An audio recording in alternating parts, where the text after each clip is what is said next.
Alrighty, well, I don't really have much planned out for this one, which is dangerous because it means it could go on for a very long time if I don't have any destination in mind. So, Alexa, set a timer for 5 minutes. 5 minutes, starting now. So, the subject matter that I have been returning to in one form or another in these video posts is bad habits of mind. Tempting habits of mind, the habit of getting angry about stuff that isn't true or isn't likely to be true, but definitely serves us somehow psychologically.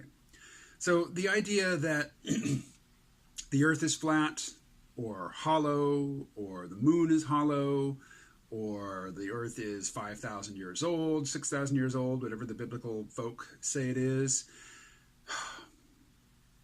All of these alternative worldviews assert that the global scientific apparatus, which is hundreds of thousands of people working on a variety of projects, be it geology, astronomy, meteorology, physics, cosmology, with all of the resources, the satellites, the telescopes, the orbital telescopes, space probes, probes sent to other planets, probes sent out past the planets, out into the scattered disk or the Kuiper belt.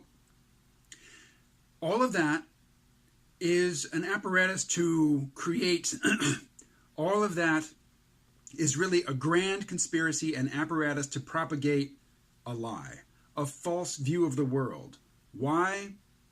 It varies from belief system to belief system, but everybody who believes something like this gets the buzz of thinking that they are in on a secret, that the rest of the world is either duped by, they're duped by the liars, or they're participants in the grand scheme, or they're just, the hated phrase, sheeple. But nobody really believes that shit. Really. I mean, I remember in the run-up to 2012, and I know a lot of the people watching this, were children in 2012, so they don't really have much memory of it. But for, a decade or more before that, there had been growing anticipation, largely because of the work of Terence McKenna, who had his Time Wave Zero mathematical dog and pony show, as he called it, which demonstrated, or at least so he claimed, that there was an ebb and flow of novelty. Sometimes were very novel, other times not so much, and that a pattern was revealed by this algorithm of his, that novelty would spike to an unprecedented level on December 21st, 2012, which just happened to coincide with the supposed end of the Mayan calendar. It wasn't really the end of the Mayan calendar, but it was the end of one of the long cycles in the Mayan calendar.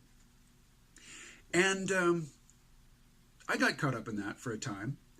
But as the date approached, I started to hedge my bets, as did a lot of people, because it just didn't really seem like there was, that sort of transformation in the offing. But even at the height of belief in that, I never really did anything. I never really changed my behavior or my circumstances, my place of residence or my occupation or anything, in response to the Mayan 2012 Terence McKenna nonsense. I mean, nonsense now. It was an exciting tool. It was a toy to play with for years, like a mental ball of string, for a cat to bat around. But nobody that I know of anyway really, sold all their possessions or behaved like the Millerites did, in anticipation of their millennial day.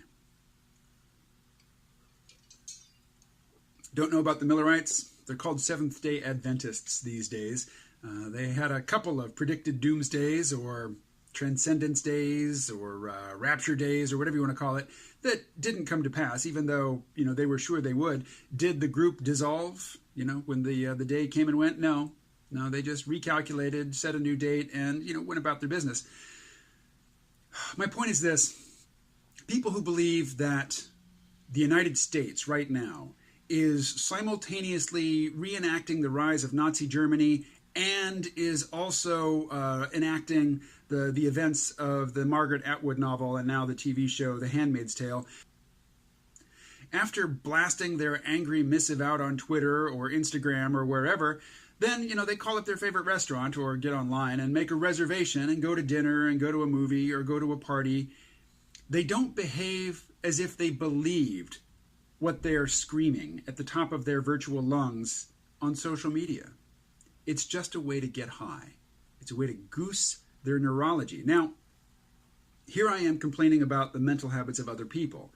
But what I hoped to get around to was the idea that I do this myself. I have my own things that I get up on a high horse about. And I realize that.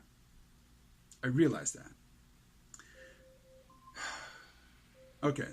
Alexa, stop. I'll talk to you all again tomorrow. I'll have a special guest tomorrow.